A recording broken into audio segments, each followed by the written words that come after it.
Hello po sa inyo lahat. Ako si Rod Charlie de los Reyes, mas kilalang Charlie, sa Batangas, galing sa Region 4A. Isa po akong occupational therapist by profession, pero mas gusto kong natawag akong isang partner ng community.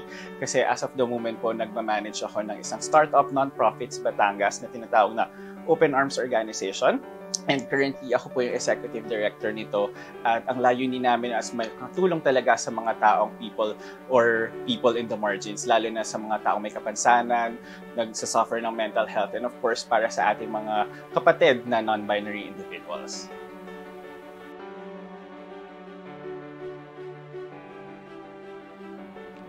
Ako po si Roel Ibanez, ang founder and chairman ng Katoto Project. Mula po ako sa puso ng Region 4A Calabarzon, ang lalawigan ng Laguna. From the arts capital of Laguna and the carving capital of the Philippines, ang minamahal po naming bayan ng Paete.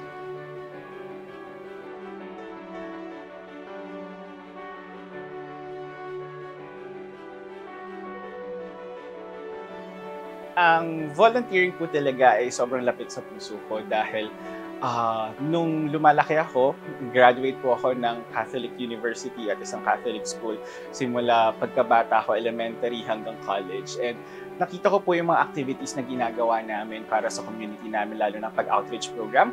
At iba po yung pakiramdam ko kapag nakikita kong ngumingiti yung mga kabataan at yung mga pamilyang natutulungan namin. And dahil siguro doon, mas na-involve ako at mas na-inspire ako to volunteer. Pero kung tatanungin ako mas deeply on that one, siguro ang sasabihin ko is, kaya ako ganito, kaya mahal ko ang volunteerismo dahil sa nanay ko. Ang nanay ko isang OFW at nakita ko ang hirap niya na pinagdadaanan pag nasa abroad, at gusto ko na makatulong at mapabuti yung buhay ng mga tao dito sa Pilipinas para hindi na sila mag-abroad or para hindi na nila kailanganin sobrang work para lang mabigyan ng tamang pagkain yung pamilya nila or para makapag-rehabilitate and so on po. And siguro ang pinaka dahilan din kung bakit gusto ko mag-volunteer ay iba yung pakiramdam kapag nag-volunteer. Hindi lang nagbabago yung buhay ng mga taong nakakasalamuha ko, pero araw-araw mas nagiging buo ako at mas nag-iiba yung pakiramdam ko at nakikita ko yung purpose ko. And lahat ng tao, at hindi naman lahat, maraming tao nagtatanong, bakit ko nga ba ito ginagawa? I could have been better as an entrepreneur or parang into business or other na mga bagay-bagay. Pero ang masasabi ko lang, dito ko nakikita yung sarili ko at siguro magtatagal ako dito kasi ito yung gusto ko at ito yung gusto ng komunidad din talaga.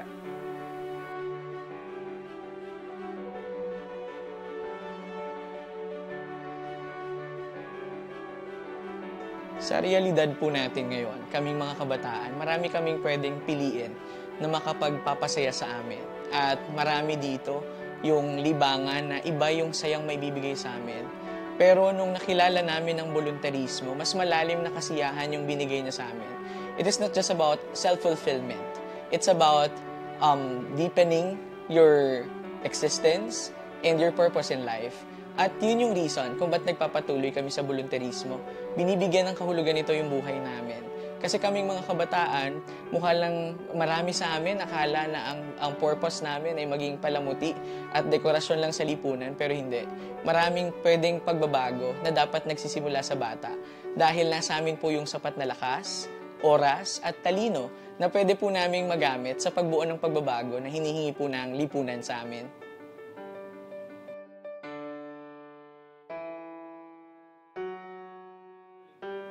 Mula pa man po 2015, ang aking pong mga samahan na pinamamahalaan sa simbahan at pangsibiko ay engaged na po sa mga services na binibigay po sa mga poorest of the poor communities. At lalo itong umigting nung dumating ng pandemya. That's why we decided to came up with the decision na gawin na pong formal na samahan as an accredited non-governmental organization. Dati po nagsimula kami bilang mga magkakaibigan lang. And then nagkaroon ng calling for us na mas i-extend pa yung ginagawa naming mission sa community namin. That's why nabuo ang Katoto Project formally noong 2020. In the midst of enhanced community quarantine. At ang una naming purpose dito, alamin namin kung sino yung sektor na dapat naming tapikin para may gawin napag-unlad sa kabila ng hirap na pinagdadaanan during the pandemic. At nakita namin na ang pinakamahirap na sektor na dapat tulungan dito ay ang sektor ng kabataan. Dahil hindi lahat sila ay bukas sa realidad kung ano nga ba yung pandemic. Lalo yung maliliit na bata, mahirap ipaliwanag dahil hindi nakikita yung kalaban ng panahong yon. At sa kabila ng paghihirap na yon, ang edukasyon ay sobrang nahirapan. Marami sa aming mga kababayan, lalo tigit ang mga bata, ang huminto sa pag-aaral dahil kailangan tulungan ng magulang. Meron ding hindi na kinaya ang hamon ng edukasyon. Marami din at tumaas din ang illiteracy rate ng aming bayan. At marami din ang nag-drop out na lang dahil hindi kayang tulungan ng mga magulang. Dahil hindi din nila alam ang ituturo nila.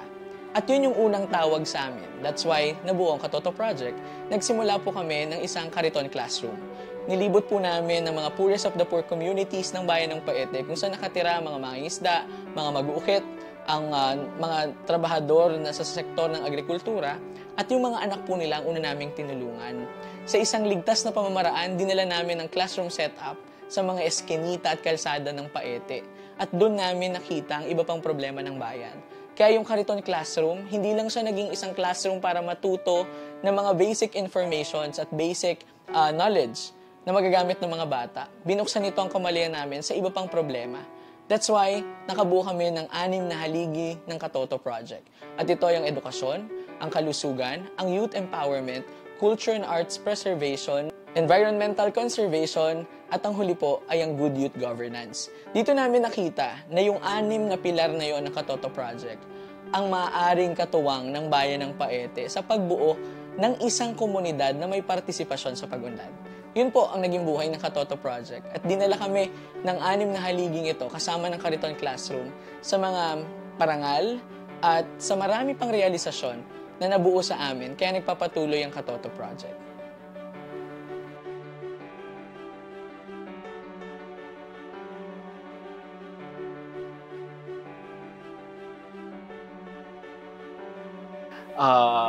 Ang volunteer work ko actually, hindi ko alam talaga kung saan nagsimula.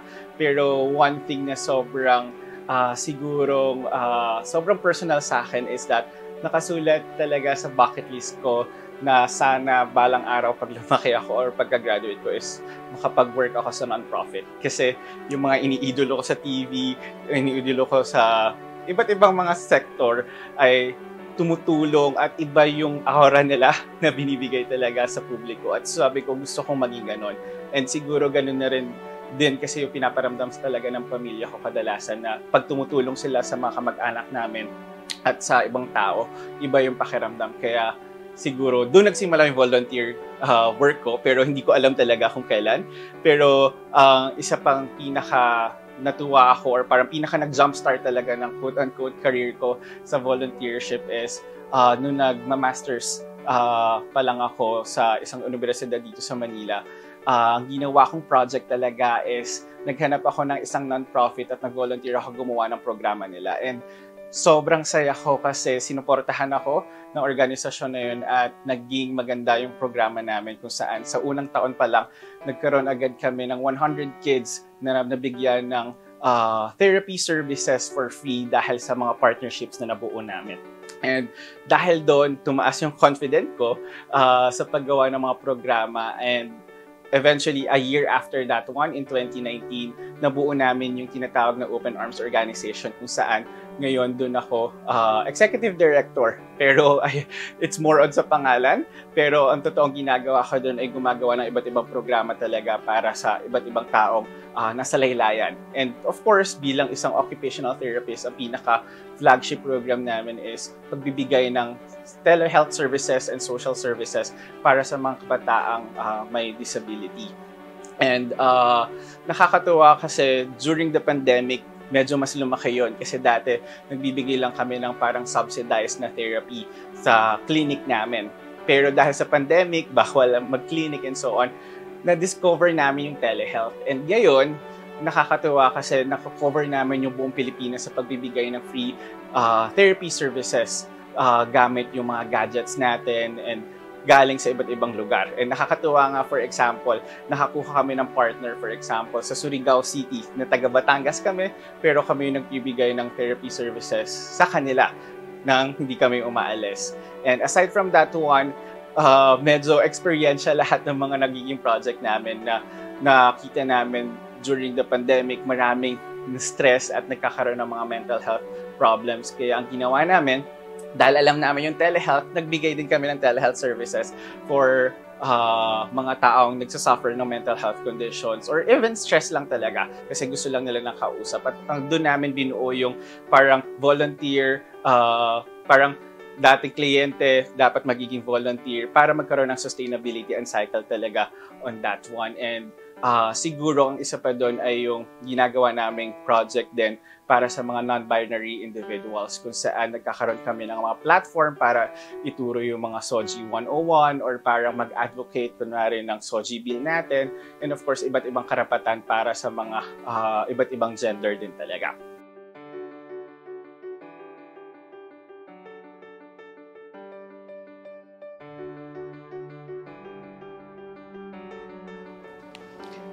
Sobrang yaman po ng Paete, hindi lang sa likas na yaman, lalo't higit po sa kultura at mamamayan. Yun ang pinakarason kung bakit po pinasok ng Katoto Project ang mundo ng volunteerismo. Masasayang ang maganda naming bayan kung hindi pagpapatuloy ng mga kabataan na katulad namin. At ang nais po namin ay magpakilala ng bagong sining sa Paete. Bukod sa pagiging Arts Capital of Laguna and Carving Capital of the Philippines, gusto namin ipakilala ang bagong anyo ng isang sining sa aming bayan, isang sining na magiging obra maestra ng bansang Pilipinas. At ito po ay ang sining ng volunteerismo na nagmumula sa mga batang Paetenyo. At ang purpose nito ay itaguyod ang bayan ng Paete kahit hindi halal, kahit hindi mandato ng isang eleksyon, kaya natin gumawa ng pagbabago. At yun ang mundo ng volunteerismo. At ini-imagine namin parate na kung ang lahat ng batang Paetenyo, ang lahat ng batang Pilipino ay engage sa volunteerismo, siguro ang Pilipinas ay nasa lugar at disposisyon na pinapangarap natin matagal ng panahon. Maraming kayang solusyonan ng volunteerismo. At ang pinakamahalaga dito, hindi siya nagmumula sa mandato ng ibang tao. Nagmumula siya sa utos ng puso. At mula dito ay magbubukal ang maraming opportunity para sa ibang tao para makapaglingkod din sa paraan na kaya at posible.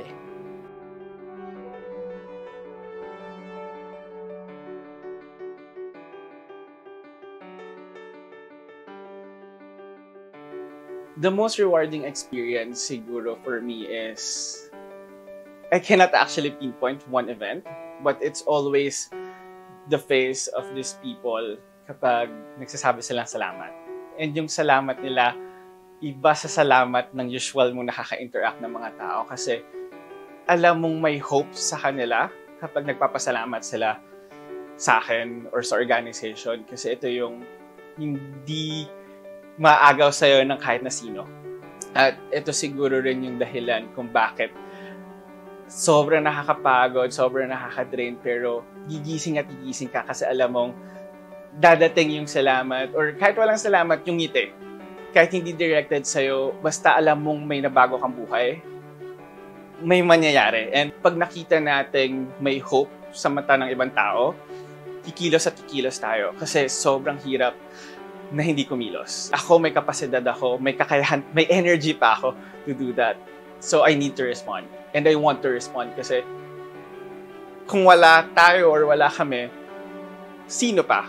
And kailangan lang talaga may step up. Kasi kailangan lang may parang follow the leader na lang tao. Not saying na dapat maging leader ka, pero kailangan lang may magsimula. And at some point, I took the leap and it took a lot of courage para simulan yung mga ginagawa namin. And nakakatuwa lang kasi nga may nangyayari.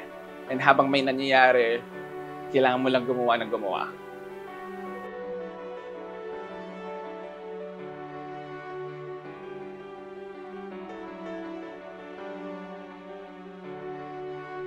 Bilang isang kabataan sa isang maliit lamang na bayan ng Paete, naniniwala ako na umukit ng ingay ang Katoto Project dahil napatunayan nito na ang batang Paetenyo ay may alam at pakialam. And for me, these are the most significant contributions of Katoto Project. Sana sa buong Pilipinas, ganun din yung mabuo nating image na ang kabataan ay may alam at pakialam at bahagi sila ng solusyon at hindi ng problema. Nakita nila kung paano kumilates ang mga kabataan lalo't higit sa pagdating sa mabuting pamamahala. Nung nakalipas na mga eleksyon, sumalang sila sa one-on-one interviews and forum kaharap ang mga batang katulad namin. At doon nakita siguro nila na ang paglilingkod sa bayan ay isang mabigat na hamon. At kung ang kabataan ay may alam at pakialam, mapipigilan natin sa pakiwari ko ang korupsyon. Malaki pang pag-asa ng Pilipinas kung ang lahat ay may puso ng isang volunteer.